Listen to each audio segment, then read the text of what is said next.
If there is an atom that moves, binds into different forms, which eventually decay with time, and still the absolute atom does not lose its innate ability to exist, to attach itself again into various shapes and textures, is there an abstract entity too? That is the instrument cause behind all the atoms' moves, forms, and shapes, which too never loses its innate attribute of being conscious. Namaskar, friends. Welcome to the first talk of Soul Science or Samaysar. Before moving ahead, I would like to convey that if you are new to my channel and want to develop a philosophical bent of mind, kindly find the link to the playlist in the description box below, where you will find many episodes covering different philosophical queries of an individual. After listening to those episodes, you will be ready to deal with the highly philosophical matter of the text which I am right now talking about. So let's start the talk. Every morning we get up in a peculiar mood, with different thoughts going on in our heads, and throughout our lives, we keep dealing with the changes happening within and without us. These changes are at physical and emotional levels, and we keep trying to adapt and mold ourselves according to them. So the query arises, is only the change constant and real, or does an unchangeable, immutable, and incomparable state exist too, which does not get affected by the visible changes in our lives? Logically, the answer is a yes, because opposites do exist. The teacher starts the text with this fact and expresses his regard for those who have attained such an indescribable state, individuals who have realized their absolute essence. According to ancient Indian wisdom, knowledge and ability to perceive play significant roles in one's spiritual evolution. Not only that, but also knowledge and perception have to be accurate.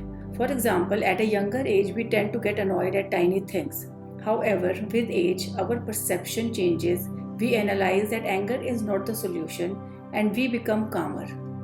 During this experience, we travel the journey from having the wrong perception to the right one, and we get to know the importance of having the right perception.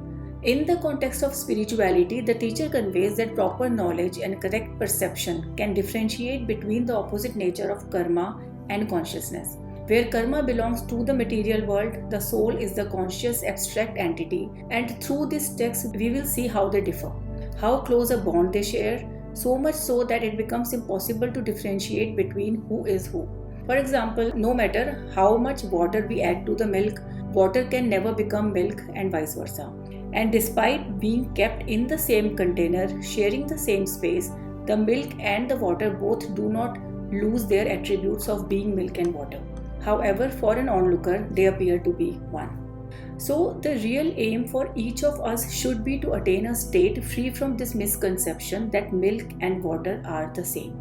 Acharya says, the self who has experienced oneness with itself, free from even the tiniest of bondage, uncontaminated and unaltered by alien subjects, is the most beautiful experience not only on the land we live in, but in the entire universe. In the example of milk and water, we can say that when we keep boiling the milk, the water attached to it gradually evaporates, and eventually we get the purest uncontaminated milk. The same analogy also works well on the relationship between the soul and karma. Need not to mention that the soul is the milk and water is karma here. Now the question arises, how to move ahead on this path? Well, this is the purpose of this new series, and during this journey, together we will explore this ultimate path, using the best of our rationale and experiencing it on our own. So at last I would like to throw light upon key takeaways from this episodes, which are: 1. There is definitely a state that is unchangeable, unaffected by any occurrences and beyond description. 2. Knowledge and perception play a vital role in the spiritual evolution of a being. 3. The right knowledge and perception can differentiate between absolute reality and relative one. 4.